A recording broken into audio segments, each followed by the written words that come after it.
8 years of service as Attorney General of the third largest state in the nation, his excellent preparation for the role of U.S. Attorney General.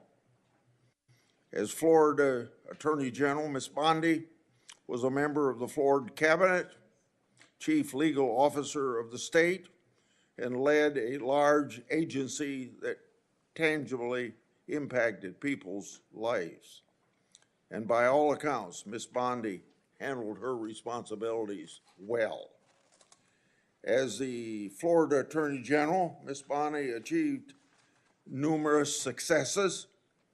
She engaged in key initiatives to fight human trafficking, counter the opioid epidemic, and protect consumers and protect the citizens of Florida from violence. She didn't shy away from hard work or complicated problems. She engaged in an aggressive campaign to eliminate pill mills, took a leading role in securing a $3.25 billion settlement following the Deepwater Horizon oil spill, and eliminated the backlog of rape test kits that had accumulated in that state's laboratories. Ms. Bondi experience isn't limited to her service as Florida Attorney General. She also served as a prosecutor in Hillsborough County for 18 years and prosecuted terrible crimes. She sought tough penalties and justice for victims of violent criminals, domestic abusers, and sexual predators. She prosecuted drug traffickers and thus protected her community. She was also active outside of her professional role, serving in the Junior League of Tampa, on the board of Special Olympics Florida, and is well known for her animal rescue efforts.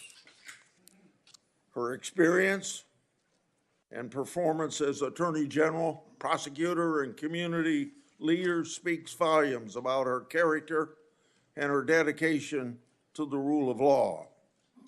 She's received multiple letters in support of her nomination, including from the Fraternal Order of Police, the Republican State Attorneys General, more than 100 former senior DOJ officials, and a bipartisan group of former state attorneys general. In short, Ms. Bondi is highly qualified, and of course, as we all know, a change is desperately needed.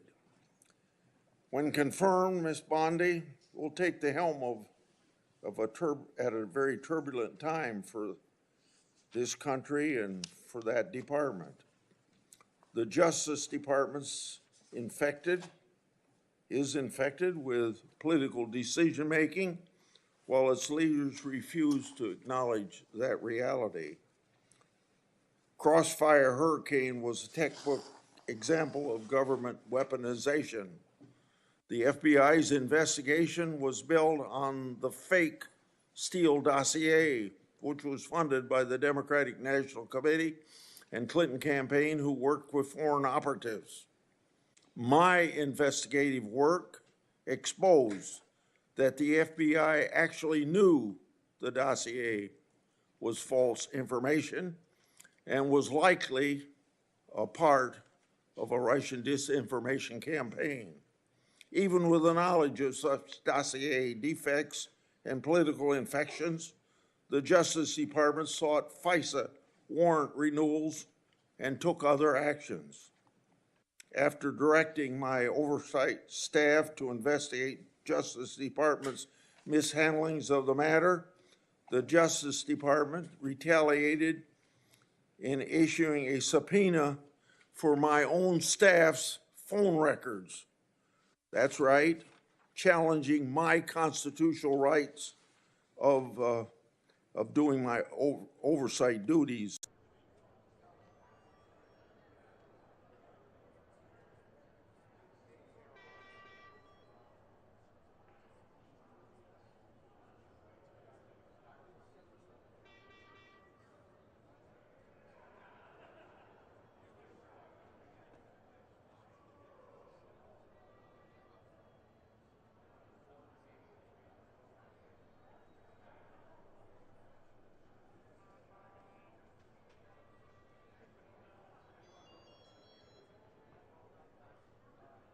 leak falsely labeled our oversight work as, you guessed it, Russian disinformation.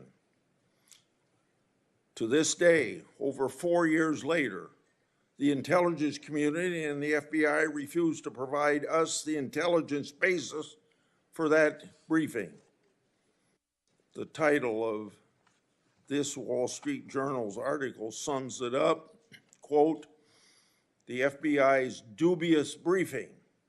Did the Bureau set 2 U.S. GOP senators up at the behest of Democrats? Question mark, end of quote. So, I know, as other people on this committee and in and out of Congress know, what government weaponization is. And then we get to Special Counsel Jack Smith and his lawfare operation. It involved an unprecedented FBI raid on Trump's house, including agents that even searched the former First Lady's clothing drawers. Hillary Clinton and Joe Biden certainly did not receive the same treatment by government regarding their records. Indeed, as my oversight exposed, the FBI amazingly agreed to destroy laptop records and records associated with Clinton's staff. This Orwellian conduct should have no quarter. On top of it all, the FBI Special Agent Thibault, the anti-Trump agent that violated the Hatch Act for political activities on the job, started one of Jack Smith's cases. But Jack Smith wasn't the only department official who tried to influence this past election. The Washington Post reported just last August about a previously undisclosed Mueller investigation into Trump that was closed for lack of evidence, and it being, quote unquote, fishing expedition. That news reporting was based on sealed court records, government records, and potentially classified information roughly 90 days before the last presidential election. The Justice Department leaked that information to the press to impact the election against President Trump. And they did it while stiff-arming congressional requests for information that would prove embarrassing to the Biden-Harris administration.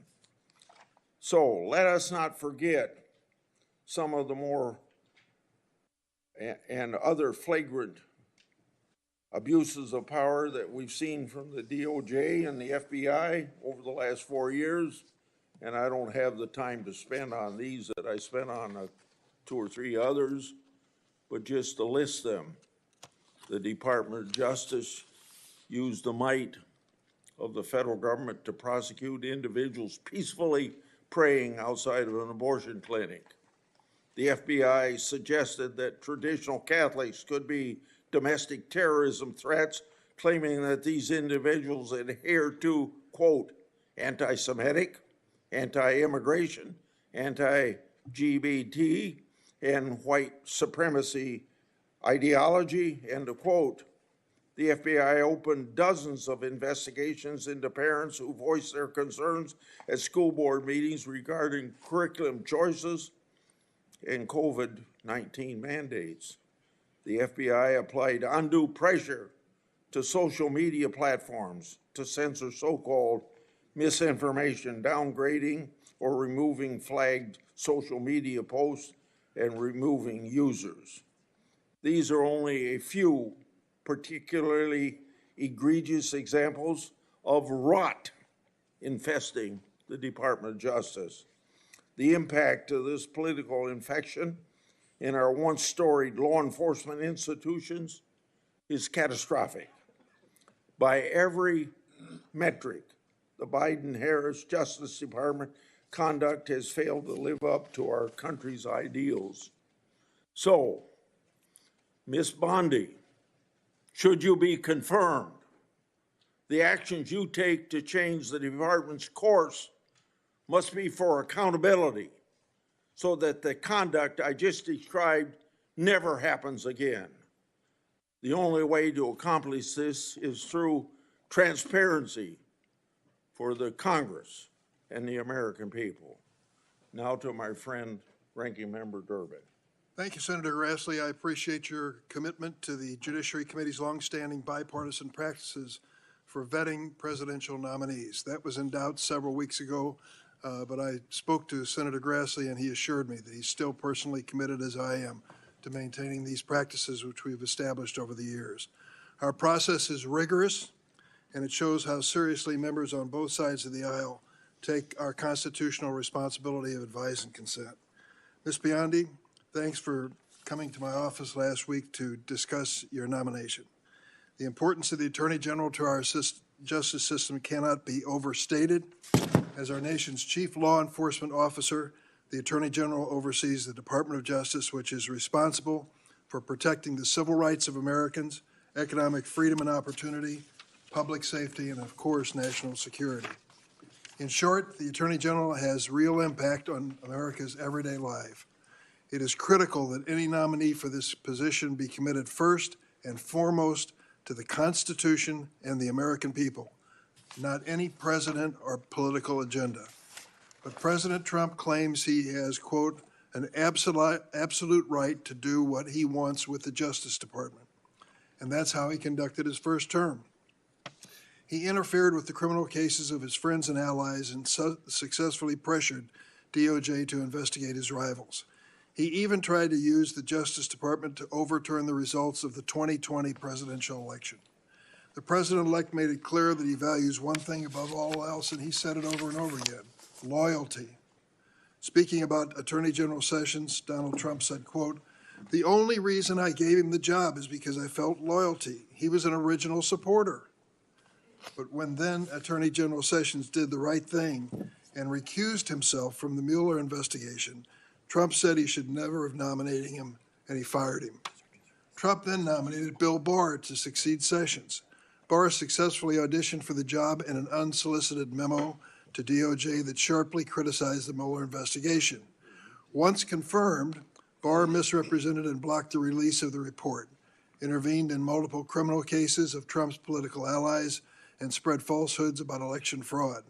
But in December of 2020, when Bill Barr finally announced there was no evidence of widespread voter fraud that would change the outcome of the election, Trump dismissed him, fired his second Attorney General.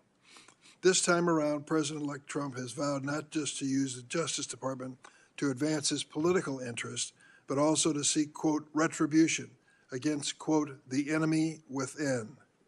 He has repeatedly threatened to arrest, prosecute, jail, and otherwise punish those he considers his enemies. This includes reporters, prosecutors, judges, poll workers, military officials, and even his own former political appointees.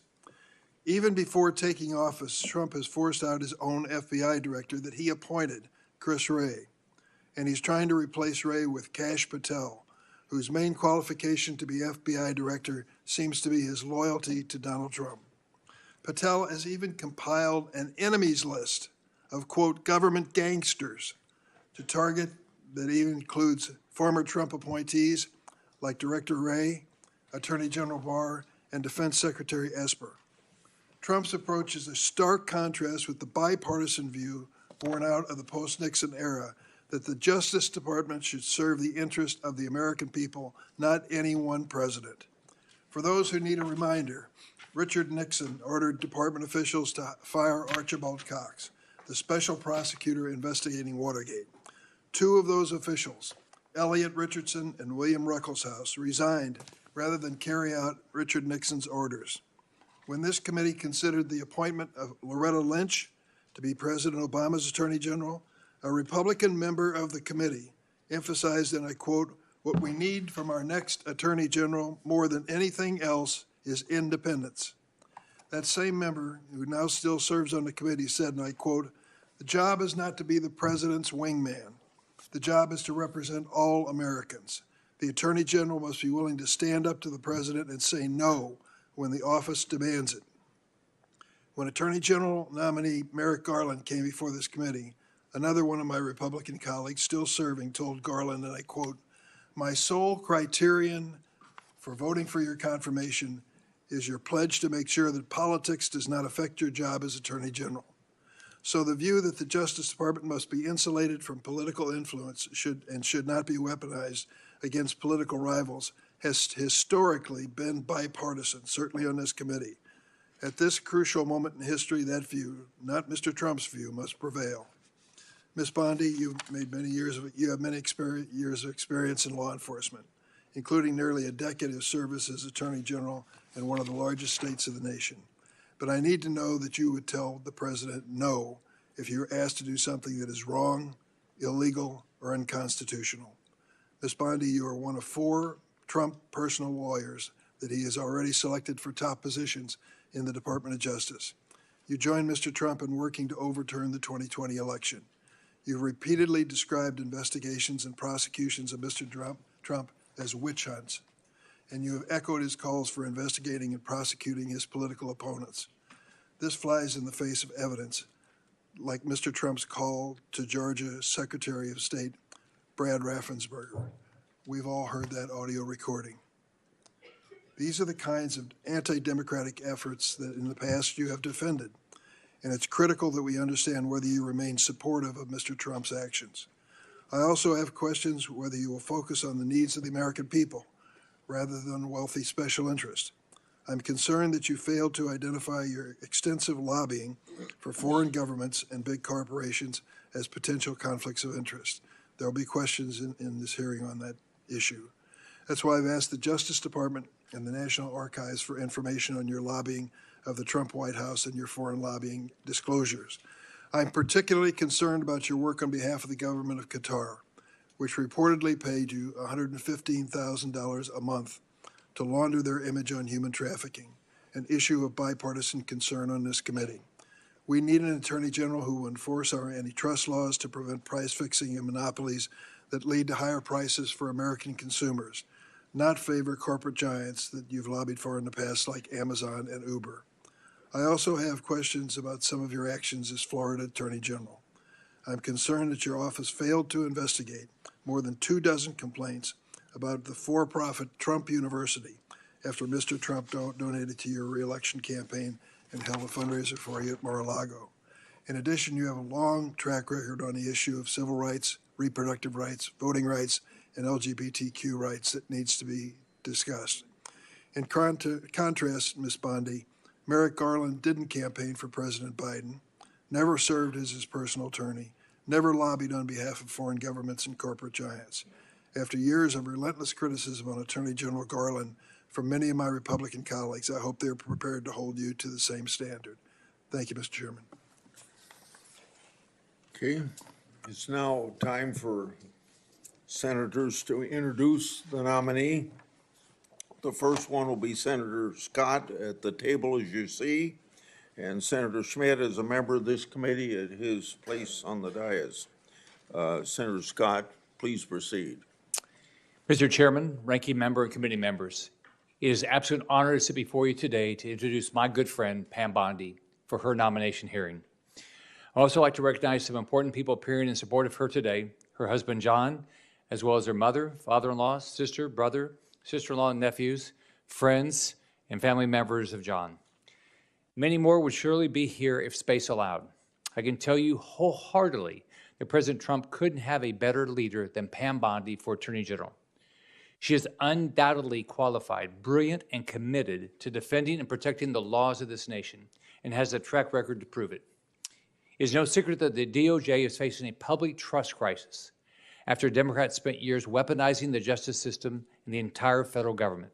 They become an agency that attacks the American people instead of defending and protecting them. That will change under Pam Bondi.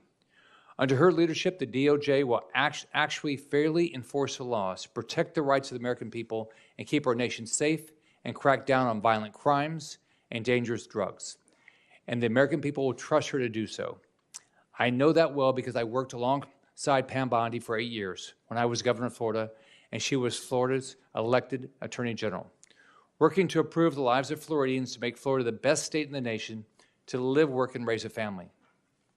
Pam was an incredible partner, working to keep Florida safe and uphold the laws of our state, ensuring crime is aggressively pursued by law enforcement and prosecutors. President Trump has made clear that one of his top priorities is to reverse the rising rates of crime, and specifically violent crime, that have plagued our communities over the past 4 years.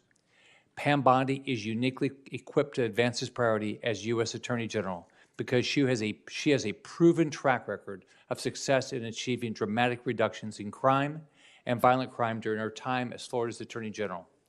From 2010, the year before she took office, to 2018, the last year she was in office, together, Florida experienced a remarkable 26% drop in overall crime, including a 19.6% drop in violent crime and a 27.4% drop in property crime.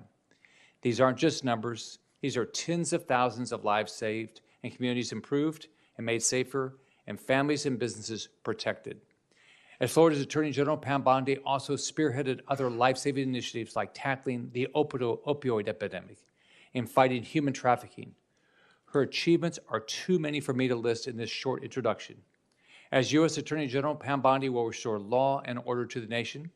She'll put Americans' interests first and make the nation a better and safer place. I urge every single member of this committee to support my friend Pam Bondi, and I look forward to voting for her confirmation soon on the Senate floor and help her get to work for the American people. Thank you, Chairman.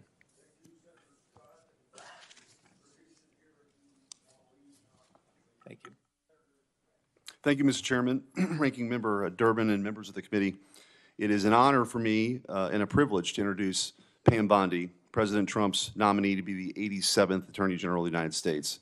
I have known and worked closely with Pam for years, and I'm glad to call her a friend. When Pam was nominated by President Trump, my reaction was, this is a home run. As many of us are, I was only to be outdone by Senator Graham, who described the nomination as a grand slam, touchdown, hole-in-one, ace, hat trick, slam dunk, Olympic gold medal pick, and he's right. As the letter joined by more than 100 former Justice Department officials put it, quote, it's all too rare for senior Justice Department officials, much less attorneys general, to have such a wealth of experience in the day-to-day work of keeping our communities safe, end quote.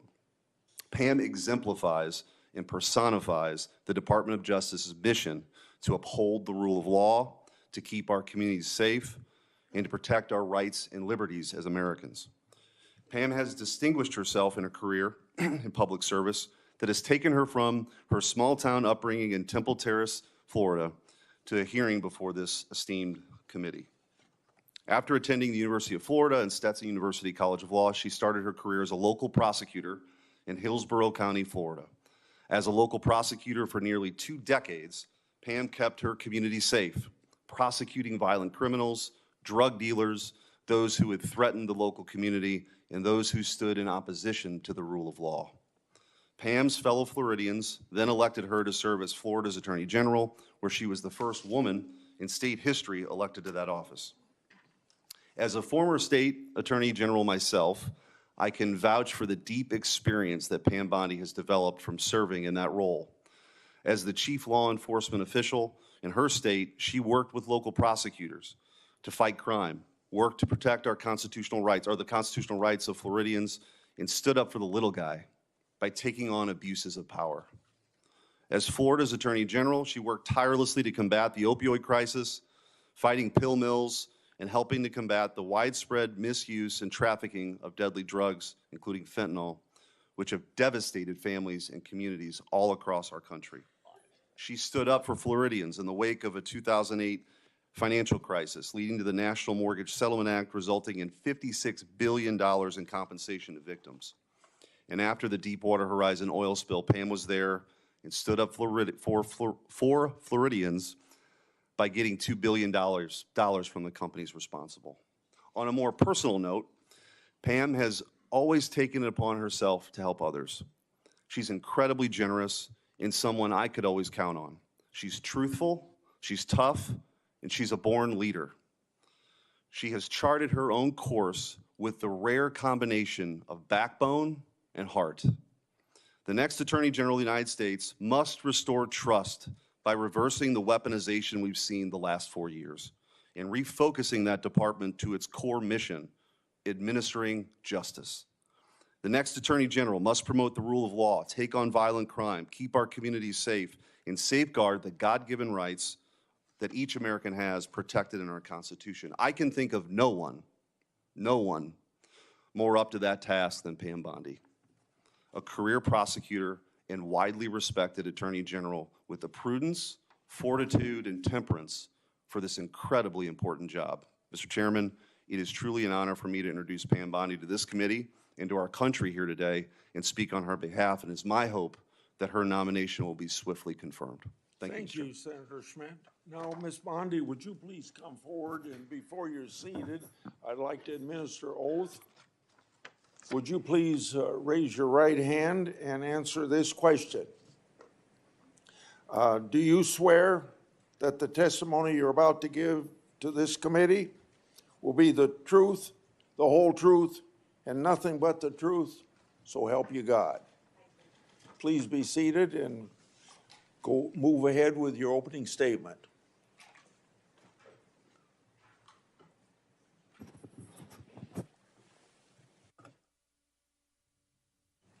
Thank you, Chairman Grassley, Ranking Member Durbin, and members of the Senate Judiciary Committee. I've had the opportunity to meet with almost all of you, and I greatly appreciate that. I'm grateful to President Trump and to this committee for your consideration to be the 87th Attorney General of the United States. I would not be here without my family.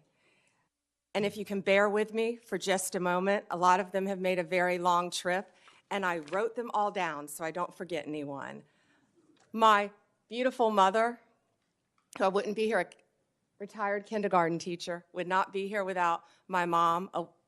As of a week ago, it was 12 years since we lost my dad to leukemia. Feels like 12 days. My amazing husband, John, and his two incredible girls, Collins and Finley. Collins is a senior at University of Florida, and I think all of you on this committee will be very happy to know Finley is in cybersecurity. There's a third who is traveling abroad. I wish she could be here. My amazing father-in-law, David, my sister, Beth, my brother-in-law is home with my niece, my nephews, if you could just raise your hand, Evan, Jake, and soon-to-be niece Savannah, my brother, Brad, a brilliant lawyer, my sister-in-law, Tandy, and my nephews, Justin, who just got a 4.0 at UVA, Rex, great college tennis player, Brad, great tennis player. Is Rhea here? And my niece, my beautiful niece, Rhea, and the little guy is in school because he's 10. My friends, Leslie, Kathy, Dina, Tiffany, Kim, Paula, and so many of my former coworkers. And Ranking Member Durbin, if you want to get dirt on me, these women have known me since I was a child.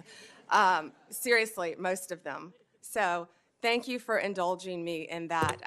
They've all made a very long trip to be here, and thank you for holding my hearing as well and not postponing it. I appreciate that. Thank you all.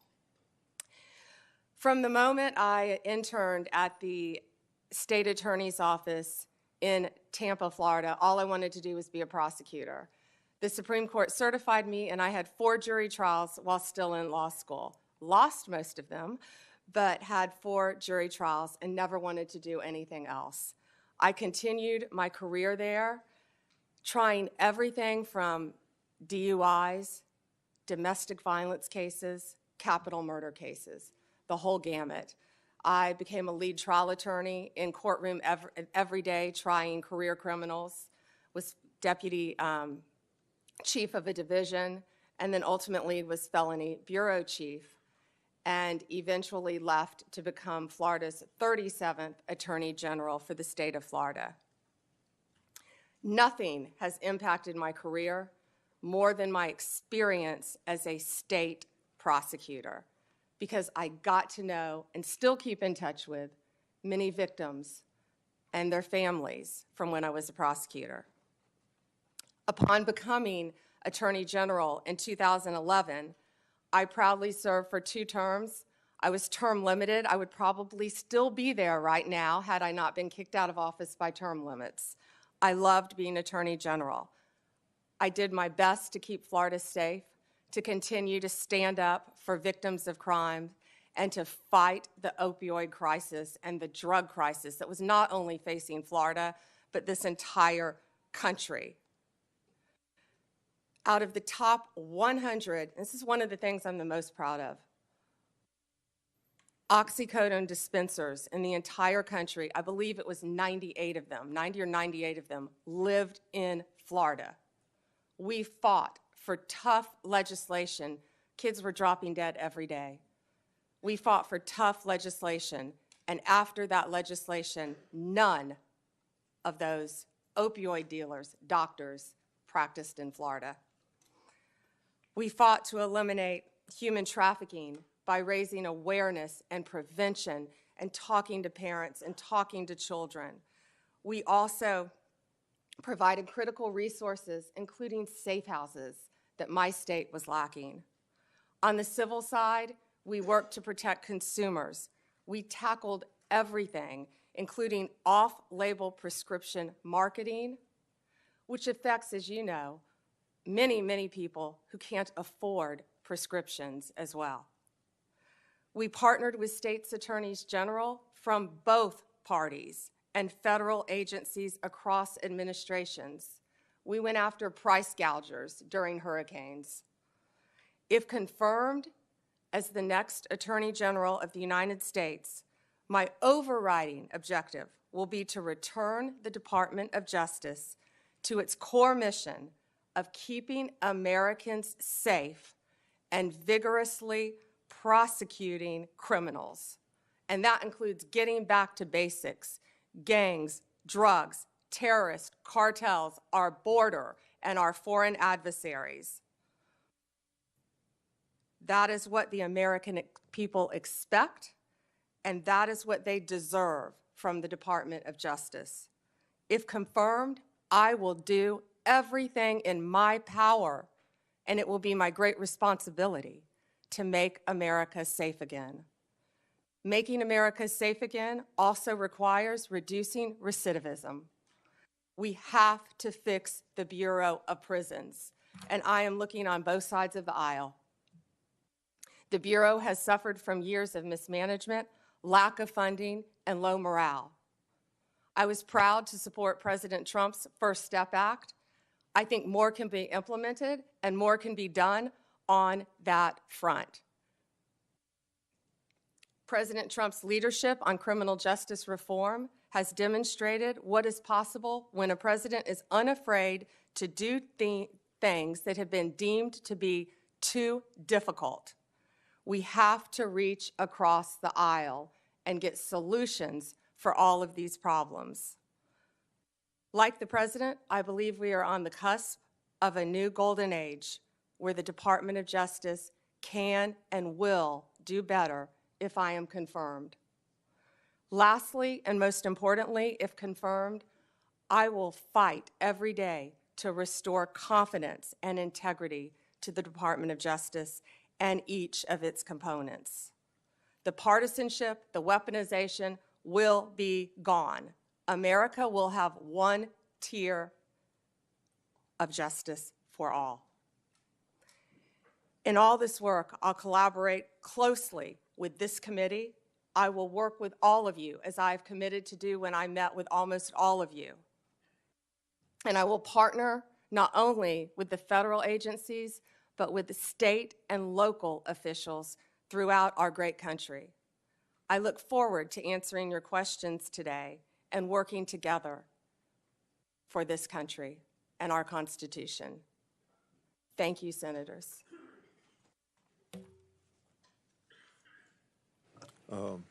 I will ask first questions, and Senator Durbin, and then I'll call on the Democrat people the way that Senator Durbin would say so on their arrival or here by seniority, and the same way that on the House side.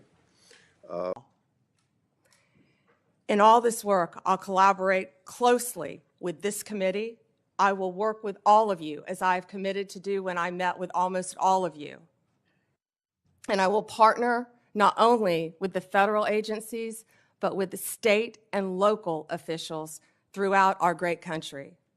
I look forward to answering your questions today and working together for this country and our Constitution. Thank you, Senators.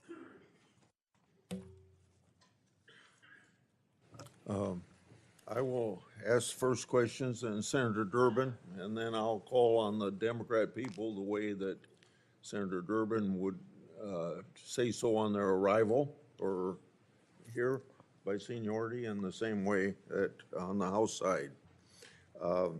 And I'll make sure that I don't abuse the 7 minutes. I want you to have your attention on this binder that I put up here. It gets to a key factor of each senator's role in oversight. It contains 144 oversight letters that I sent to the Biden-Harris Justice Department and its component agencies, with many of those letters in there to the FBI. Adding letters to the Inspector General, that would be about 165 letters. So I've sent more letters since you've been in my office before Christmas. Should you be confirmed, 144 letters will be your responsibility. The responses I have received so far fall in two categories. First, they weren't answered at all. Second, I received a response, but it didn't fully respond. Said another way, the Justice Department merely sent me words on a piece of paper. So, should you be confirmed, you'll have an obligation to respond even to the minority and consider a letter from them, even if my signature's not on it, as they want information. Will you commit to responding to my oversight requests as well as the requests of other members of the committee? Chairman, either I or my top staff will personally review the letters and do everything we can to respond to you. Your tenure as Florida Attorney General was impressive. You fought against pill mills, human trafficking. You eliminated a backlog of rape test kits in state labs. You fought against organized retail theft, and you were known to stand for law and order. With such achievements, it's easy to see why the people of Florida re-elected you in 2014 and why President-elect Trump nominated you to serve as the nation's chief law enforcement officer. So this gives you a chance to tell us on this committee and the people of this country what you're proud of as your record as Attorney General of Florida. Thank you, Chairman Grassley. I was truly honored to serve the people of the state of Florida for 8 years, but it was a team effort. I had great people around me, many of whom are in this room today. And we did a lot. We did a lot to fight crime, and I've been reminiscing a lot since I was asked to take this nomination. Opioids, as I talked about, were a top priority right when I took office. When I was running for office, I went through the entire state of Florida. Parents were walking up to me, handing me pictures of their children who were deceased from opioid abuse. After I was elected, I took those pictures and I framed them in my office as a goal of stopping that fight, which I talked about in my opening statement. And if U.S. Attorney General, I'll bring those pictures back out, and they will be there to inspire me on the further drug abuse we're facing throughout this country. We also learned that something else was happening. Pregnant women were having babies as a result of being opioid dependent. We call it neonatal abstinence syndrome. We fought to educate mothers. We fought that issue as well. Fentanyl was wreaking havoc in our country, but it was just getting started. I actually fought my own party a bit on scheduling fentanyl because at that time people thought it was something you merely got in the hospital on a patch after surgery. Apples and oranges, and boy, do we all know that now, the difference. Fentanyl is raging throughout our country, and I will do everything I can to fight that with the agencies that fall under the Department of Justice. Human trafficking became a top priority for me as Attorney General. I had the opportunity on a bipartisan trip to go to Mexico, and the one thing I found out there, they were doing better than we were. They had safe houses. I saw things I never dreamed I would see, and all of these things in my past have formed the person I am right now sitting here before you. I came back to Florida. We started a human trafficking council, and we partnered with others, and we expanded and added safe houses in the state of Florida. I don't know how many are in this country right now, but I would like to partner with both sides, if confirmed, to continue those efforts. I'd like to interrupt you Yes, sir. and go to another question. And I'll have another round so you can finish on that point. I'd like to ask you about something that's central to fighting government waste and fraud, the False Claims Act. I want you to know that Attorney General Garland calls me once a year. He called me yesterday to tell me the success of the False Claims Act. Since 1986, when I got it passed and President Reagan signed it, it's brought in $78 billion as of yesterday, his report, $2.9 billion for the year of 2024. Most of that's because of patriotic whistleblowers who found the fraud and brought the cases forward at their own risk. The Supreme Court has long upheld the law's constitutionality, but I want you to know your view. Is the False Claims Act constitutional? Before you answer that, one time in the 1990s, one of the attorney generals said it wasn't constitutional, and when that same person by the name of Barr was back 5 years ago to be attorney general, he said it was constitutional. So if confirmed, will you commit? Well, answer that first question. Do you think it's constitutional? Would you defend the constitutionality of it? I would defend the constitutionality, of course, of the False Claims Act, Senator. Last question, if confirmed, would you commit to continuing DOJ's defense of the constitutionality of it? And will you assure the entire staff and funding levels to properly support and prosecute false claim cases? Senator, the False Claims Act is so important, and especially by what you said with whistleblowers as well, and the protection and the money it brings back to our country. Yes, sir. Thank you for your answers. Senator Durbin. Thank you, Senator Grassley. Ms. Bondi, if you're successful in your nomination, this Democrat would like to give you 3 words of advice. Answer Grassley's letters. You'll never hear the end of it if you don't. At issue, I believe, in this nomination hearing is not your competence nor your experience. At issue is your ability to say no. More than any other cabinet official, the Attorney General has to be prepared to put the Constitution first and even tell the President of the United States you're wrong. The political danger and personal costs of such a decision are well documented. You have only to ask former Attorney General Jeff Sessions and Bill Barr, whom Donald Trump sacked for lack of loyalty. And so I have 3 basic questions I'd like to ask you.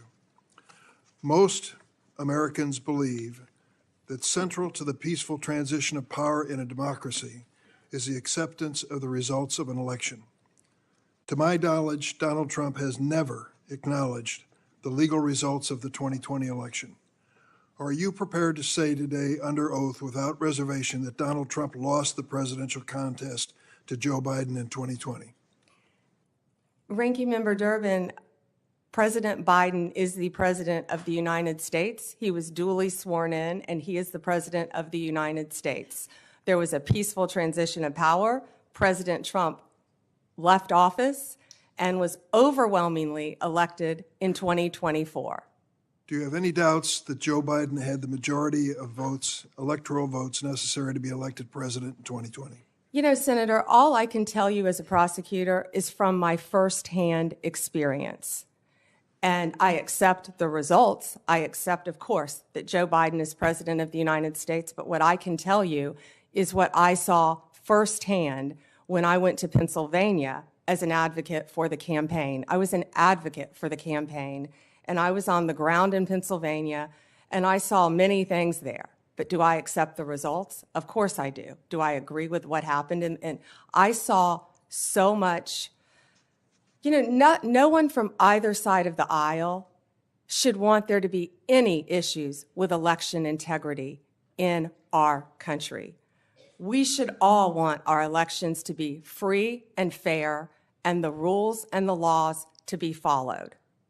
I think that question deserved a yes or no. And I think the length of your answer is an indication that you weren't prepared to answer yes. Have you heard the recording of President Trump on January 2nd, 2021, when he urged the Secretary of State of Georgia to, quote, find 11,780 votes and declare him the winner of that state? No, I've heard about it through clips, but no, Senator, I've not heard it. What was your reaction to President Trump making that call? I would have to listen to the tape, Senator. Well, the quote that I give you is exact. He said to the Georgia Secretary of State, find 11,780 votes. Do you have the entire context of that call? I feel like it was much longer than that and may have been taken out of context. It was an hour long. Right. And you can certainly listen to it. I hope you will. Every American should. As a former prosecutor, are you not concerned that the President of the United States called a state election official and asked him to find enough votes to change the results of the election? Senator, I have not listened to the hour-long conversation, but it's my understanding that is not what he asked him to do. You need to listen to it. Let me ask a third question. Do you believe that the January 6 rioters who've been convicted of violent assaults on police officers should be pardoned? Senator, if confirmed as Attorney General of the United States, the pardons, of course, fall under the president. But if asked to look at those cases, I will look at each case and advise on a case-by-case basis, just as I did my entire career as a prosecutor. You also advise the president on pardons as part of your responsibility as Attorney General. And so I'm asking you, do you believe that those who've been convicted of the January 6 riot, violent assaults on our police officers, should be pardoned? That's a simple question. So, Senator, I have not seen any of those files, of course. If confirmed and if asked to advise the president, I will look at each and every file. But let me be very clear in speaking to you. I condemn any violence on a law enforcement officer in this country. Let me ask you about your work as a lobbyist for Ballard Partners. You did not list your current position as a partner at the lobbying firm, nor the work you've done for your Ballard Partner clients, such as lobbying for the country of Qatar for $115,000 a month, and for corporate giants Amazon and Uber when you were asked about conflicts of interest. Why do you believe your work as a lobbyist does not constitute potential conflicts of interest? Well, Senator, first, that was the amount my firm received. I believe multiple people represented the country of Qatar within my firm. My role, and I am very proud of the work that I did, it was a short time and I wish it had been longer for Qatar, was anti-human trafficking efforts leading into the World Cup, which is something I'd like to talk about later too. I was registered as FARA along with many members of my firm. That was the sole portion of my representation for Qatar. Now, if there are any conflicts with anyone I represented in private practice, I would consult with the career ethics officials within the department and make the appropriate decision. I would also like to point out to you, I don't believe that I would be the first Attorney General who has represented and advocated for businesses in their past. Of course not. The question is whether you will recuse yourself from any case involving your Ballard clients. One of those clients was the GEO Group, was it not? Geo, yes. A private prison company you lobbied for. It manages correctional institutions and detention facilities. The GEO Group has faced criticism for safety violations, inadequate health care, and poor management. The U.S. Immigration and Customs Enforcement is GEO's largest source of revenue. Under the Trump administration, GEO stands to earn hundreds of millions of dollars by detaining immigrants if there is this mass deportation. Would you sense any conflict of interest if you're asked to judge the performance of this government contractor? Senator, I will consult with the career ethics officials within the Department of Justice and make the appropriate decision. Thank you, Mr. Chairman. Senator Graham. Thank you. Congratulations. Thank You you. forgot to say that John's family was from South Carolina. The upstate, I'm sorry. Yeah. I'll give you a pass on that. From Anderson, by the way. So, listen, President Trump asked a bunch of us, who would you pick for Attorney General? How many of you got asked that on our side? Probably didn't ask Dick, but he asked me. I said Pam Bondi. That's like an easy decision. I couldn't think of anybody more qualified, that he knew, that he trusted. And it's okay to have, you were his lawyer, right? Yes, sir. I represented him when they tried to impeach him the first time as part of Whitehouse Counsel, Office of Special Counsel. Being Trump's lawyer prepares you for many things. So, yeah, you have a longstanding relationship with the president. He trusts you. That's a good thing. That's probably why President Kennedy picked his brother, Bobby Kennedy. I guess you can say no to your older brother. I'm sure he would. But this idea there's something bad is ridiculous. Who do you pick? You pick people you know. You pick people you trust, people that you're qualified. I'm glad he picked you. He knows you, he trusts you, and you're highly qualified. So the idea that there's something wrong with that is just absolutely ridiculous. So let's talk about the job you're about to have here. Do you support making certain drug cartels in Mexico foreign terrorist organizations?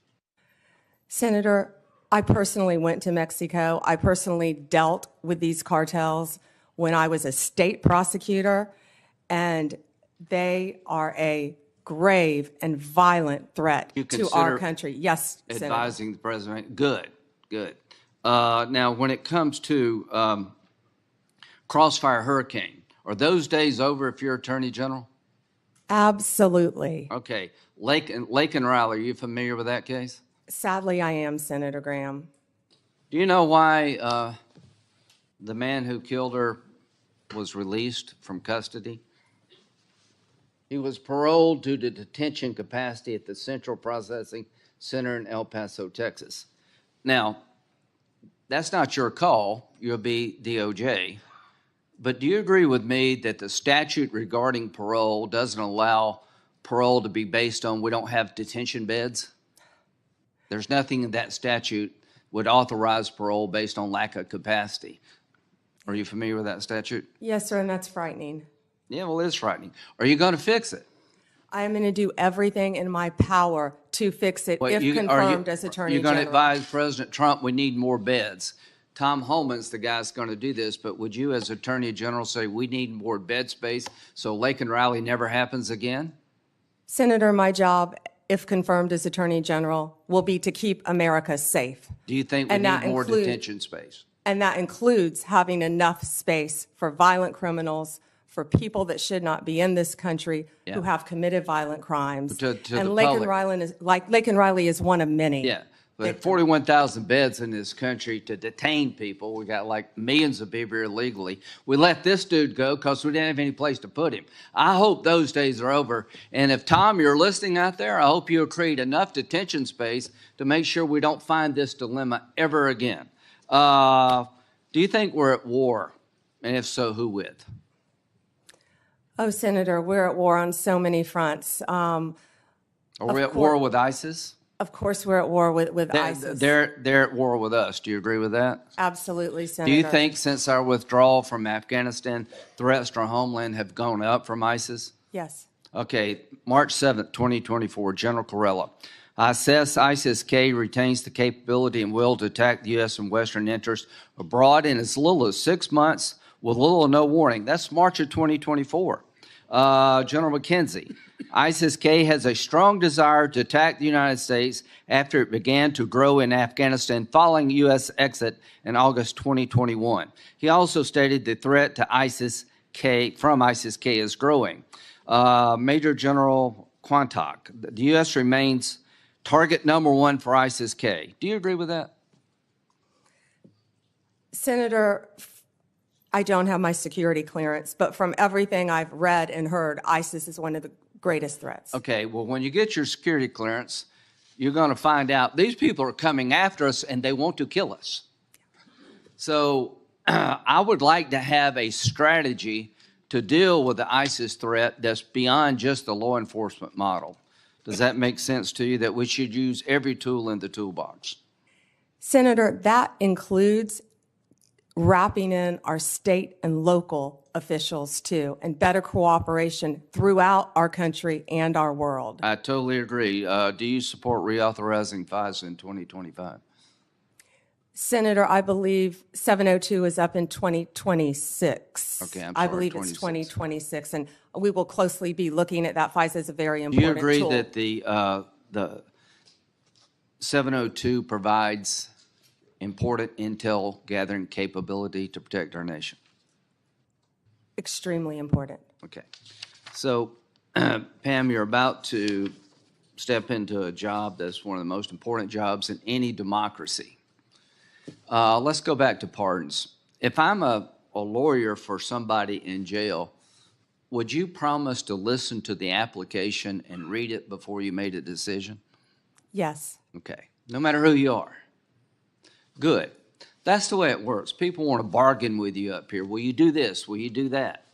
All I ask you to do is call it as you see it, hire good, competent people, and give the president the best legal advice you can, run the Department of Justice in a manner that other people would want to join it one day. Growing up, I had a fondness for the FBI. I watched the show, I think it's every Sunday, wanted to be an FBI agent. Right now, the FBI needs an image overhaul. So you have a real task ahead of you in two areas: to restore trust to many Americans who have lost trust in the Department of Justice, and to make sure that this country is safe from drug cartels that are killing 3,000 Americans every 2 weeks for money, to go after these people and to protect our homeland that's under siege. I think you're the perfect pick at one of the most dangerous times in American history, and I look forward to supporting you. Thank you, Senator. Senator Whitehouse. Thank you, Chairman. Welcome, Ms. Bondi. Thank you, Senator, and thank you for meeting with me. I greatly appreciate that. It was a pleasure. Ms. Bondi, you were a courtroom prosecutor for a great many years. As a courtroom prosecutor, did you ever have an enemies list? No, Senator. And you went on to be Florida's Attorney General. As Florida's Attorney General, did you ever have an enemies list? No, Senator. As Florida's Attorney General, you were responsible for hiring into the Florida Department of Attorney General, correct? Senator, the Attorney General's office in Florida is the third largest in the state, approximately 1,400 employees and approximately 400 lawyers. Only California and Texas are our bigger offices. And you were So, responsible yes. for hiring into that office while you were Attorney General? Yes, Would you Senator. have hired someone into the Florida Attorney General's office who you knew had an enemies list? Senator, to cut to the chase, you're clearly talking about Kash Patel. I don't believe he has an enemies list. He made a quote on TV, which I have not heard. I saw your sign, or Senator Durbin's sign, about Kash. But I know that Kash Patel has had 60 jury trials as a public defender, as a prosecutor. He has great experience in the Intel Department, Department of Defense. I have known Kash, and I believe that Kash is the right person at this time for this job. You'll have the ability to question Mr. Patel. And I'm when- questioning you when right you now do. about whether you will enforce an enemies list that he announced publicly on television. Oh, Senator, I'm sorry. There will never be an enemies list within the Department of Justice. Thank you. The FBI's, what is the FBI's role in national security and counterterrorism, and how important is that role?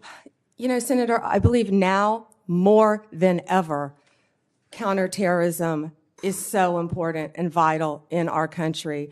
We are facing such incredible threats here and abroad. I'm sure many of you saw former FBI Director Wray's interview on 60 Minutes. He talked about the threats that, frankly, again, I don't have my security clearance, but the threats facing us, Senator, from China right now that are so great. The sleeper cells within our country. Given that importance, is it responsible to call for shutting down the FBI's counterterrorism and national security work?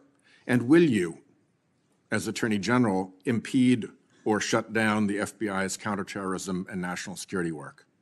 Senator, 2 questions. Senator, I believe that national security is vital right now for our country on so many fronts. I could continue to discuss many others. And the FBI's role in that? And the FBI plays a vital role in counterterrorism Which you throughout will our or will world. not shut down?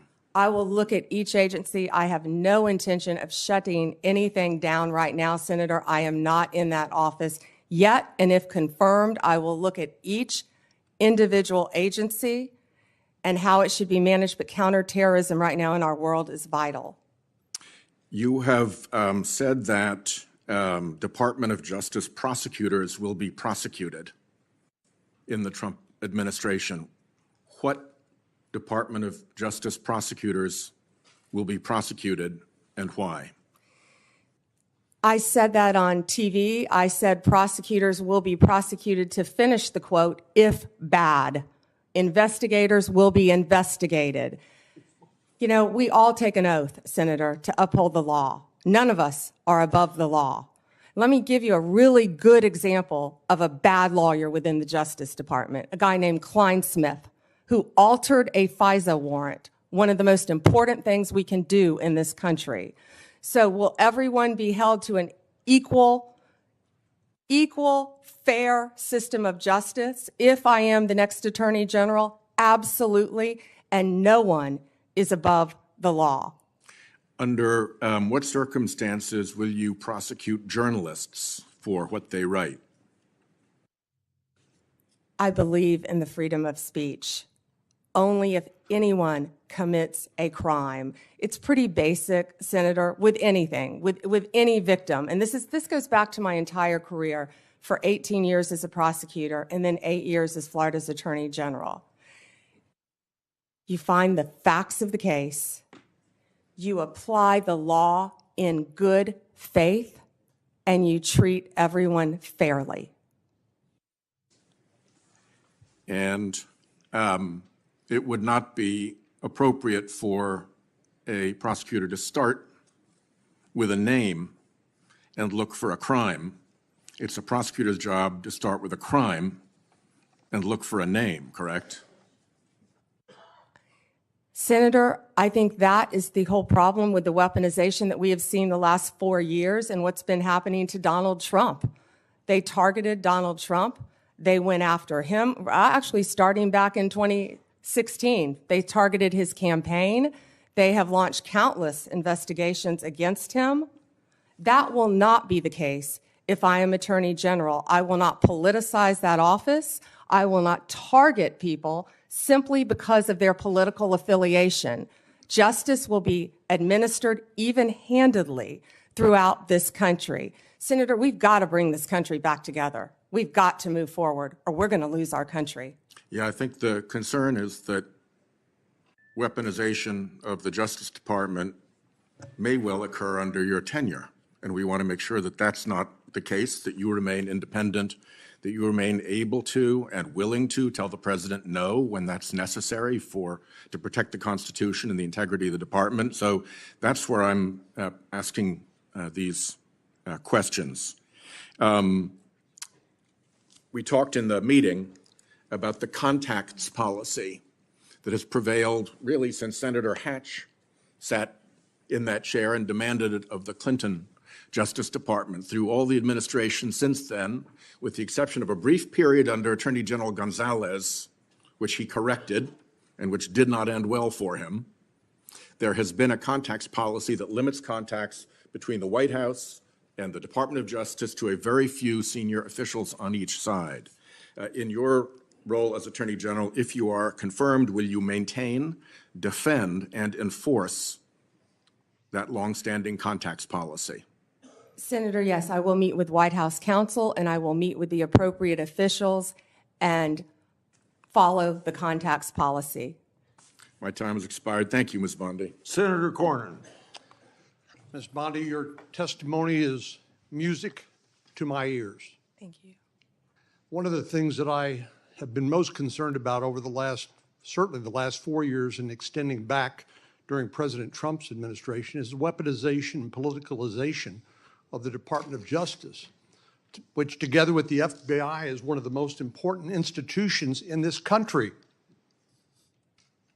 If people don't trust that their elected officials will faithfully enforce the law or administer equal justice under the law, they've lost faith in America.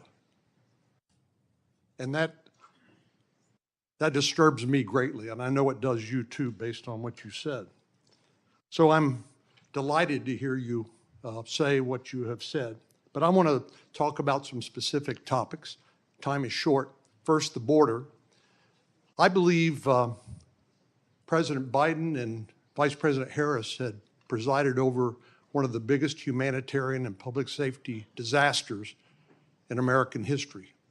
Senator Cruz and I represent a state with 1,200 miles of common border with America. But as you pointed out with fentanyl, what happens at the border doesn't stay at the border. Fentanyl poisoning is the most common cause of death of young people between the age of 18 and 45. We know where it comes from. Yes. The precursors come from China. They go to the cartels, they mix them up, make them look like innocuous pills, and young people take them and die. It's just that simple and that tragic. So there's just so much that we could talk about with regard to the border, but you know, I know people voted for President Trump in large part because of his promise to restore security at the border. Will you do everything within your power as Attorney General to enforce the laws on the books, including the President's executive orders, which I anticipate he will be signing on January the 20th when he is sworn in, and help do everything you can and the Department of Justice can is to restore security to our southern border? Yes, Senator, absolutely. One example is, of course, if you come here to from anywhere in the country and you show up at the border under the Biden and Harris administration policies, you'll simply be released into the interior of the country, either to await a trial date, which may never occur due to the enormous backlog, or you will simply be paroled. And I know parole has a special connotation in the criminal law, but in this context, as you know, it's designed to be administered on a case-by-case basis. Yet President Biden and Vice President Harris had granted parole, that is, released people into the United States on a categorical basis, or anybody who shows up, or because they don't have the detention facilities to keep them. So do you believe Lake and Riley would be alive today if President Biden and Vice President Harris had enforced the law and secured the border? Senator, he should not have been in our country, and then Lake and Riley would have been alive. And I don't think it's just Lake and Riley. There are so many victims throughout our country. Not only that, we're all familiar with the violent gangs who are coming into our country, walking into our country freely through the open border. The cartels, the gangs, Venezuela's let people out of their prisons. It's been reported. I don't have the security clearance yet to see what's happening, but I know, we all know, there are criminals throughout our country, and it is my commitment to you on both sides of the aisle that I will do everything in my power with the agencies that fall under me, if I am confirmed, to make America safe again. We have to do that, Senator. Well, many of us, of course, see classified information on the Intelligence Committee or just generally in our duties as a senator. And so you're not going to feel any better about the blinking lights, the danger that Director Wray has talked about. In my closing moments here, I want to revisit an issue that is of particular importance. 60% of the President's daily brief, which is the intelligence brief that the Director of National Intelligence and the CIA Director delivered to the President, comes from Section 702 of the Foreign Intelligence Surveillance Act. I've called this the most important law that most people have never heard of. I know you have, and you're familiar with it, but I want to ask you a few questions about that. It's been called the crown jewel of U.S. intelligence. And of course, it cannot be legally used to spy on American citizens. And if it is, it ought to be prosecuted to the fullest extent of the law. I know you would agree with that. But there have been some, as you know, and as you pointed out to Senator Graham, we have a temporary extension of the existing authorization for the use of the intelligence community to target foreign threats to our national security that expires in 2026. And I'd like you just to confirm here on the record that you will enforce that law and you can support the law as it is written. Senator, I haven't read the entire 702 in front of you, but I will commit to reading that and doing everything I can to keep America safe again. Of course you will. So Director Ratliff, who's going to be, I'm going to go to his hearing on for CIA Director. Of course, he was confirmed as Director of National Intelligence. Some have argued that in order to query or look at lawfully collected FISA 702 product, that you need to get a warrant requirement in order to show probable cause that a crime, including espionage, perhaps has been committed. But Director Ratliff has written that a warrant requirement may not achieve its intended objectives and could hinder national security efforts. Do you share Director Ratcliffe's concerns? I would read his memo, and I will speak to you after I read his memo, Senator. Well, we need to have I hope you and I can continue this conversation after this, because I think there's a lot of misinformation with regard to how Section 702 works. I'm happen to be one of the members of the Senate Intelligence Committee. We read that product on a regular basis, and it is not used to spy on American people. I think what's fundamentally missing is a lack of trust in the intelligence community, including the FBI, which I'm hoping you and Mr. Patel can restore. Thank you. Thank you. Senator Klobuchar. Thank you. Thank you, Mr. Chair. We had a good meeting this week. Thank you for that. And I appreciated your priorities on human trafficking that you mentioned today, that work, as well as fentanyl and some of your other prosecution experience. We had some similar backgrounds in doing that. And I want to talk about, first of all, the U.S. Attorney's Office in Minnesota, one of the premier offices in the country. This office has been instrumental in combating violent crime, dismantling street gangs, taking fentanyl off our streets, enforcing civil rights laws after George Floyd's murder, ensuring victims of fraud get justice. Do you agree that it should be a priority to support U.S. attorneys, frontline prosecutors, and case agents who work hard every single day on our streets? Senator, I think that is one of the most important things in our country right now, and there are so many good men and women within the Justice Department throughout our country, as well as all the law enforcement agencies. Yes, they work very hard and they will be supported. I'm concerned about some of the proposals that could put cuts in the COPS program, burn JAG programs. I know you're familiar with those. Senator Murkowski and I lead the COPS reauthorization bill. Just will you commit to continue to support those programs? Senator, I will read everything about those programs because that is a top priority of mine, and I would love to meet with you on that and Senator Murkowski to support law enforcement and those programs. Thank you. Independence from political interference is vital to the legitimacy and success of the Department of Justice. I was honestly troubled by some of the answers to Senator Durbin's questions. We will continue that discussion, I'm sure, on the committee about the election. But I want to focus on the investigation, charging decisions. As a prosecutor, I'm sure you had this experience. I would get calls from people, hey, that's just a kid, give him a break. And I remember one answer I gave was, he's 40 years old, he's not a kid. But that kind of interference is attempted all the time. And one of my concerns here, whether it's a call from a friend, a corporate lobbyist, a Whitehouse, it has been very clear that the attorney generals of both parties have established clear policies to ensure the White House doesn't tamper with criminal investigations and prosecutions. At Attorney General Mike McCasey's hearing, he made clear that any attempt by the White House, and these are the words, to interfere with a case is not to be countenanced. Any call to a line assistant or to a United States attorney from a political person relating to a case is to be cut and curtailed. Do you agree with this statement?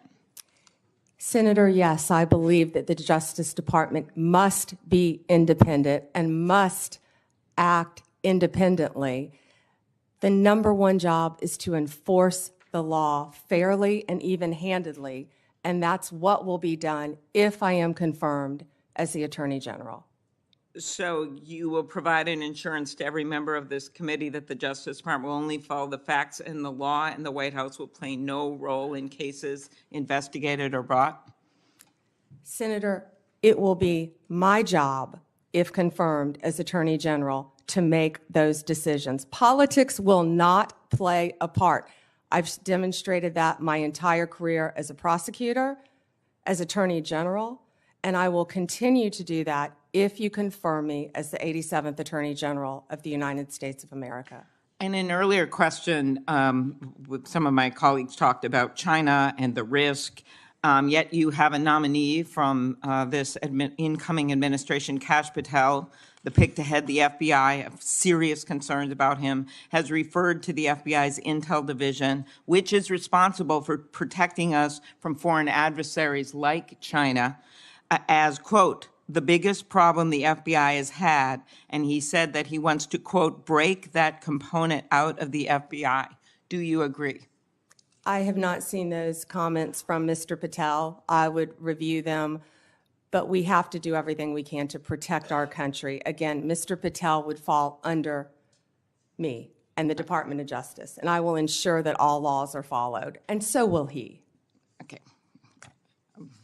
There are many decisions made by the FBI director, having seen a number of them do their work, that can be made. While I agree you would be the boss of Kash Patel, I'm not sure that you would be able to intervene with every decision or position that he had or know what he's doing. So let's continue. Do you agree it is a duty of the Justice Department to defend the laws Congress passes, and will you commit to do even when the president may disagree with an act campaigned against its passage or called for its repeal? President Reagan's AG, William French Smith, said the department policy was the department has the duty to defend an act of Congress whenever a reasonable argument can be made in its support. So I'm specifically referring to the 2022 law that I long led that we passed to empower Medicare to negotiate drug prices, major savings for seniors. Will you commit to defend the law against the lawsuits from Big Pharma? Senator, I was involved in Big Pharma cases when I was Attorney General of the state of Florida, and I will commit to protect the laws of the United States of America. Okay, thank you. That would also, same question, with the Supreme Court is going to be hearing a challenge to the Affordable Care Act's coverage of preventative services. And despite the fact that you twice joined suits to have the entire Affordable Care Act invalidated, will you commit to defending this law? Yeah, I believe this is very different. It's a very isolated, it's different. It's not the entire Affordable Care Act, but I will, it's pending litigation, of course, within the department. Since the 1990s, the Freedom of Access to Clinic Entrances Act has protected patients, providers, and facilities that provide reproductive health services. Will you commit to continuing to enforce the FACE Act to address violence and threats against those providing reproductive health care services? Senator, the FACE Act not only protects abortion clinics, but it also protects pregnancy centers and people going for counseling. The law should be applied even-handedly. Yes, Senator. So you'll uphold the enforcement of that law? I'll uphold the enforcement of the law, Senator. Okay, and I will ask my antitrust questions in the next round. We had a good discussion about that, and I do appreciate the nominee that has been put in place for the antitrust division, and there's incredibly important work that has to be done in that division. So Gail thank Slater you. is remarkable. Thank you. Thank you. I thank all of my colleagues for abiding by the 7-minute rule. Before I call on Senator Lee, I want everybody to plan on our first break would be about 11:50, and that would be 30 minutes for lunch. Senator Lee. Thank you, Mr. Chairman. Thank you, Ms. Bondi, for being here today. I too share the assessment that Gail Slater is great. Had a great meeting with her yesterday. Just thrilled that you're here and that you're willing to serve. I'd like to talk to you as a longtime lawyer and one who has handled a variety of criminal matters about the Fourth Amendment. What can you tell us about the Fourth Amendment's warrant requirement and why it's so important?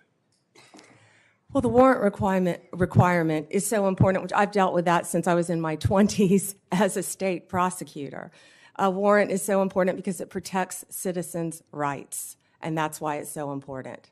And it does that specifically because under the Fourth Amendment, you're required to go to a judge, and you're required to show a judge evidence providing probable cause, and based on that probable cause, you can describe with particularity the things or persons to be searched or seized. And on that basis, the judge may issue or not issue the warrant, but without it, you can't get it. Now, this is time-consuming, no doubt, right? Oh, I've done many of them, yes. It's very time-consuming, Senator. And there's probably not a law enforcement officer anywhere in the world who wouldn't acknowledge that they could save time if they didn't have to go about it. And yet we require it. Why is that so important that we do it? Well, it's so important for the reasons you just laid out. When I said I've done many of them, I've approved them and not approved them as a state prosecutor, because law enforcement, there are checks and balances, and law enforcement must bring these warrants to prosecutors to see if there is sufficient evidence. Then after that's done, they have to take them to a judge to have a judge sign them. So there have to be sufficient checks and balances throughout our system. So even after you as Attorney General, as the chief law enforcement officer and prosecutorial authority in the state of Florida approved it within your office, you still had to go to the judge. And if it was late at night, early in the morning, didn't matter when, you had to find a judge. All hours of the night. That was more when I was a state prosecutor. As Attorney General, the office of the statewide prosecutor, Nick Cox, would have done that many, many times at all hours throughout the night and woken up many, many judges throughout the state of Florida. Is there an exception to the warrant requirement that exists anytime it would be inconvenient for prosecutors or anytime national security might be involved?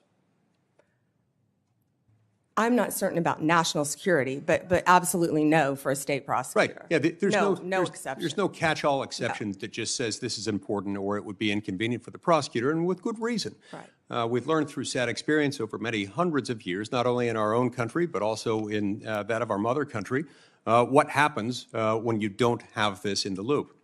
So you've been asked today a little bit about Section 702 of the Foreign Intelligence Surveillance Act, also known as FISA. There are those who have repeatedly assured members of this committee, including myself, that don't worry, content of phone calls or electronic communications involving American citizens, sometimes resulting in the quote-unquote incidental collection of American citizens' private conversations. Don't worry, their Fourth Amendment rights are just fine. And yet, when they incidentally collect the communications of American citizens, either because they're perhaps unwittingly talking to somebody who might be an agent of a foreign power and themselves under 702 surveillance, they get onto this big database. And at times, there are those in the government, including the Federal Bureau of Investigation, who have gotten into that database and done so, of course, without a warrant because there currently is no warrant requirement. This has the effect of what we call a de facto backdoor warrantless search. Would you agree with me that that is potentially concerning anytime an American citizen's private conversations are intercepted, stored, whether as an incidental collection or otherwise? They ought not be searched without some kind of probable cause showing. I assume you'd agree with me on that. Yes. Yeah, and it's important. Sometimes people will defend that by saying national security is involved, as if that's the beginning and the end of the inquiry. That has never been the case, and I hope and pray it never will be the case, because that's not what the Fourth Amendment says, not what it does, not what it ever can be. So it's my sincere hope that the next time FISA 702 comes up for reauthorization, Congress finally do what it has been avoiding for a long time, which is to ensure that this doesn't happen. We've heard again and again from people who, if you're confirmed to this position, will soon be your predecessors, prior occupants of the position to which you've been nominated and to which Mr. Patel has been nominated. Don't worry, we have good people. Don't worry, we have good systems in place. Don't worry, it's as good as a warrant requirement, the internal approval procedure that we have within our system. And yet we've found out time and time again that this has happened, by some accounts, hundreds of thousands of times. These things have been accessed where searches, foreign American citizens, private communications that have been intercepted and stored through incidental collection have been searched without those safeguards being met, including instances where people just wanted to check on, to cite one example, whether his father was cheating on his mother, or in other instances, doing background checks on someone looking to lease an apartment that he owned and was looking to rent out. This is unacceptable, and we've got to fix it.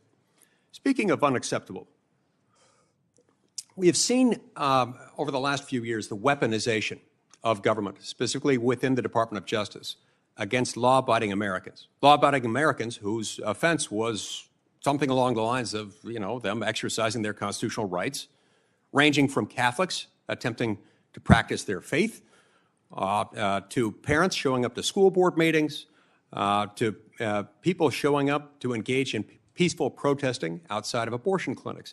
As Attorney General, how will you prevent the weaponization of the Department of Justice against Americans? And Senator, you just gave the classic example of what's been happening regarding the weaponization. Going after parents at a school board meeting has got to stop. For practicing your religion, sending informants into Catholic churches must stop. What about branding parents as domestic terrorists or trying to incarcerate one's political opponent as a sitting president of the United States? Will stop, must stop. Your Senator. It is exactly the sort of answer I was hoping and expecting to receive from you, and I look forward to doing everything I can to help get you confirmed. I've been pleased with your answers thus far. I've enjoyed knowing you, considering you a friend for many years, and look forward to the great things you will do as Attorney General of the United States. You have my emphatic support and my vote. Thank you, Senator. Senator Coons. Thank you, Mr. Chairman. Welcome, Attorney General Bondi, and to your family and supporters. Thank you for your service, and I look forward to our conversation today. I have a simple three-factor test when considering the executive branch nominees before us. Do you have the qualifications and experience to do the job, policy views to do the job in the best interest of the American people, and the character and integrity to conduct your job, and yours in particular, with the independence that the role requires? You demonstrably have the relevant experience. I understand we will not see eye to eye on some or even many policies, but we had a constructive conversation last week about our shared interest in fighting the opioid epidemic, countering human trafficking, criminal justice reform, and supporting law enforcement. But I need to know that you share a core value, ensuring the Department of Justice remains free from partisan or political influence, in particular by the White House. So I look forward to our discussion about that today. As Attorney General, if confirmed, who would be your client? My oath would be to support and defend the Constitution of the United States of America. The people of America would be my client. And it is also my job to advise the president. My client are the people of America. A simple question of constitutional interpretation. Is President-elect Trump eligible to run for another term as president in 2028? No, Senator, not unless they change the Constitution. Thank you. One of the concerns I've raised with you is safeguarding the Department of Justice's independence in the face of some promises on the campaign trail by then candidate Trump that he would use the department to target his political adversaries, or that he might interfere with prosecution. What would you do if your career DOJ prosecutors came to you with a case to prosecute, grounded in the facts and law, but the White House directs you to drop the case?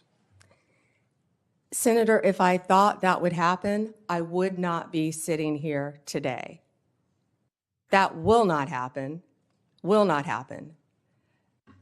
Every case will be prosecuted based on the facts and the law that is applied in good faith, period. Politics have got to be taken out of the system. I This agree with department you. has been weaponized for years and years and years, But let and me, it has if to I might, stop. thank you. Let me, if I might, Madam Attorney General, refer you back to Senator Durbin's opening comments about previous attorneys general, our former colleague Jeff Sessions, Bill Barr. I don't think it's credible to say that it may never happen that the president-elect would direct an unethical or illegal act. I think both of those attorneys general found themselves crosswise with the then president by doing things he didn't welcome or approve of. Just answer the question for me, if you would. I know you may not expect it. I know you wouldn't have accepted this nomination if you thought it possible. But let's imagine that once again, President-elect Trump issues a directive or order to you or to the FBI director that is outside the boundaries of ethics or law. What will you do? Senator, I will never speak on a hypothetical, especially one saying that the president would do something illegal. What I can tell you is my duty, if confirmed as the Attorney General, will be to the Constitution and the United States of America. And the most important oath, part of that oath that I will take, are the last four words, "So help me God." Given the importance of that oath, I hope you can understand the importance of repeated questions from some of us about the importance of having independence in the Department of Justice. It has a long tradition of independent special prosecutors, especially to handle high-profile or often political cases. If you got credible evidence of a criminal violation by a White House official, including even the president, would you bring in a special prosecutor? Senator, that's a hypothetical. I can tell you what I do know is special prosecutors have been abused in the past on both sides. We have seen that for many, many years. They have cost the taxpayers countless dollars, countless.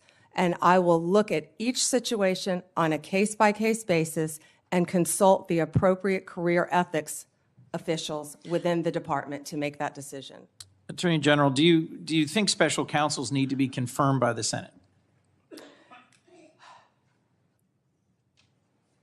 I will follow the law and I will consult with the appropriate ethics officials regarding the law. Right now, they do not need to be Senate confirmed, of course. But you did sign an 11th Circuit brief arguing that they should be. I will follow the law, Senator. That's why I said that. Understood, but I was just getting to the clarity about the difference between a Absolutely. position you've advocated and what the current law is. Thank you for that. Look, bluntly, to me, refusing to answer a hypothetical when there is clear and concrete previous history raises some concerns for me. I think Chris Wray has done an outstanding job as FBI director at avoiding political pressure, and although he was chosen by President Trump, he's being driven out so that he can be replaced. My perception, I've not yet met with Mr. Patel, by a loyalist who has publicly said he will do what the president asks him. Given that Attorney General Barr was asked to go find evidence of election interference and improprieties, went and looked for the evidence and said, I can't find any, and was then dismissed, I'm just going to ask you one last time. Can you clarify for me that in following ethics and the law, you'd be willing to resign if ordered to do something improper? Senator, I wouldn't work at a law firm. I wouldn't be a prosecutor. I wouldn't be Attorney General. If anyone asked me to do something improper and I felt I had to carry that out, of course I would not do that. That's one of the main things you learn when you're a young prosecutor is to do the right thing. And I believe that has continued with me throughout my very long career. As we discussed, protecting American invention and innovation, American intellectual property, is a real concern of mine and of several others on this committee. I look forward to talking with you about that pressing concern. But the most important question I had for you today is whether you will be willing and able to stand up to politicization and interference in the Department of Justice. And I look forward to further clarification from you about the specifics of that. Thank you, Mr. Chairman. Thank you. Thank you. Senator. Senator Cruz would be next, but he's not here, so I call on Senator Kennedy. Thank you, Mr. Chairman. Ms. Bondi, welcome. Congratulations. Can we agree that legitimacy is important to America's criminal justice system? Yes, Senator. Can we agree that legitimacy is important to the Department of Justice, which in part administers our criminal justice system? Yes, Senator. And if Americans come to believe that our criminal justice system or our Department of Justice is acting illegitimately, that makes Americans less likely to accept the results of that system, does it not? Yes, Senator. And that makes Americans less likely to follow the substantive laws that we pass that are administered by the Department of Justice. Isn't that true? Yes, Senator. And if that happens, we have chaos, don't we? Chaos. And the social contract is breached, isn't it? Yes. Do you remember a person by the name of Michael Avenatti? Yes. Several years ago, he was a media star here in Washington. An attorney, correct? Yes. He was a media star. And many members of our media loved him because he persistently bashed Donald Trump. And he was on TV every day. He was on CNN more than Wolf Blitzer. Do you know where Mr. Avenatti is today? I believe he's sitting in prison, Senator. He's in jail because he was a crook. And the Department of Justice helped put him there, didn't it? Yes, Senator. Do you remember a gentleman by the name of Sam Bankman-Fried? Yes, Senator. Boy genius. So smart and so powerful that he thought he could command the tides. So smart and so powerful and so rich that he would go to meetings with serious people like Bill Clinton, like Tony Blair, looking like a slob, looking like a fourth runner-up to a John Belushi lookalike contest. And he thought it was cute. Where's Mr. Bankman-Fried today? I believe he is in prison, and I believe that's from the Netflix series I saw as well. Mm-hmm. Because he's a crook. And who helped put him there? The Department of Justice, Senator. Can we agree that there's some really, really good men and women at the Department of Justice? Many, many great men and women in the Justice Department, as well, Senator, as all the law enforcement agencies that fall within the Department of Justice. They're out there risking their lives, especially the law enforcement officers, every single day. Can we agree, though, that there have been and may be today some bad people at the Department of Justice? Yes, Senator. We don't know for sure because for the last 4 years, the curtains there have been tightly drawn. But I think a minority of people there, have delegitimized America's criminal justice system. The most destabilizing act that I saw in the past 4 years, maybe in the history of the department, is when Attorney General Garland decided on the basis of dubious facts and untested legal theories to criminally prosecute a former president of the United States. And not only that, this is the special part. He decided to do it after the former president of the United States had announced that he was going to run against Attorney General Garland's boss, didn't he? Senator, are you referring to going after a political opponent? I think so. Now, this is one person's opinion. That kind of stupid takes a plan.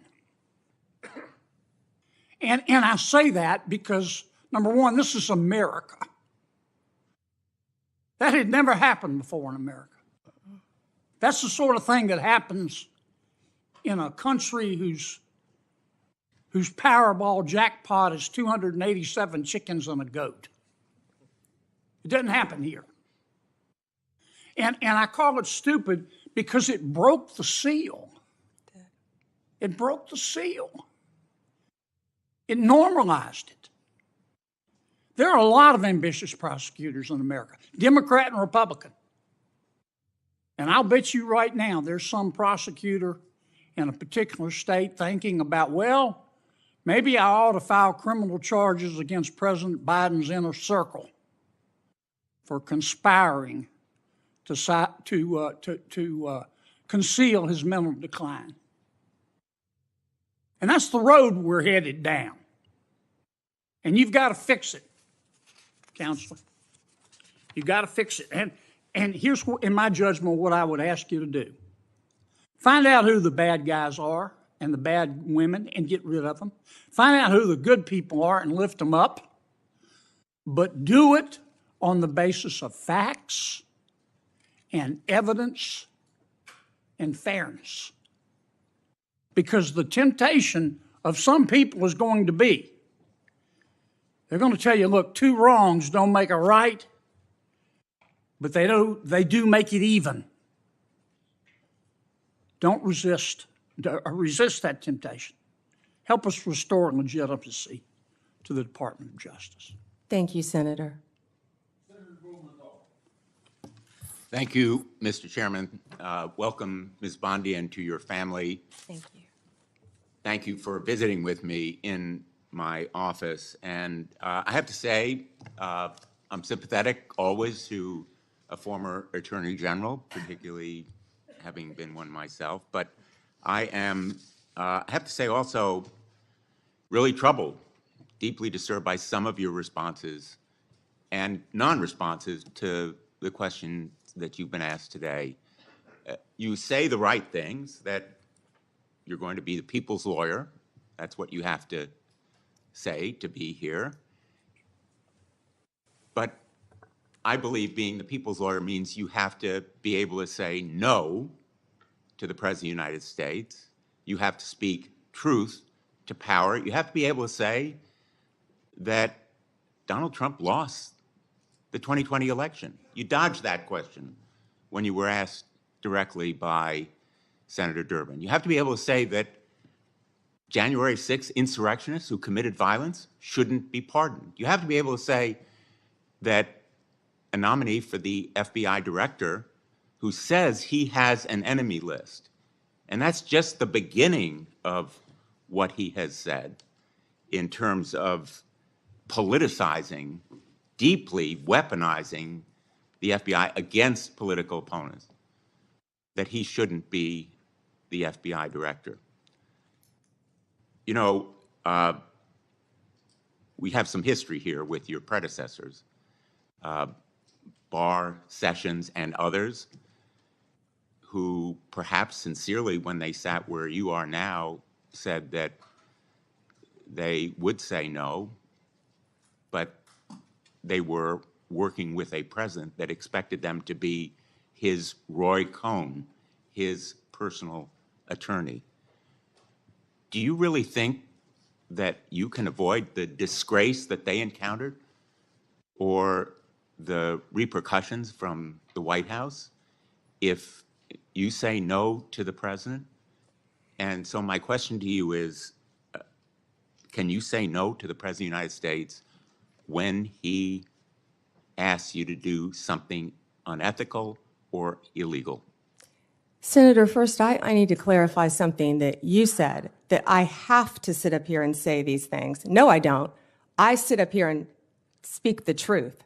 I'm not going to sit up here and say anything that I need to say to get confirmed by this body. I don't have to say anything. I will answer the questions to the best of my ability and honestly. Let me ask you, an individual who says that he is going to, quote, come after, end quote, people he alleges, quote, help Joe Biden rig the presidential elections, that he has a list of people who are part of this deep state who should be prosecuted, that he's going to close down the FBI building on his first day in office. Is that a person who appropriately should be the FBI director? Aren't those comments inappropriate? Shouldn't you disavow them and ask him to recant them? Senator, I am not familiar with all those comments. I have not discussed those comments with Mr. Patel. What I do know Well, is I'm Mr. asking Patel, you for your view. Excuse me. What I do know is Mr. Patel was a career prosecutor. He was a career public defender, defending people.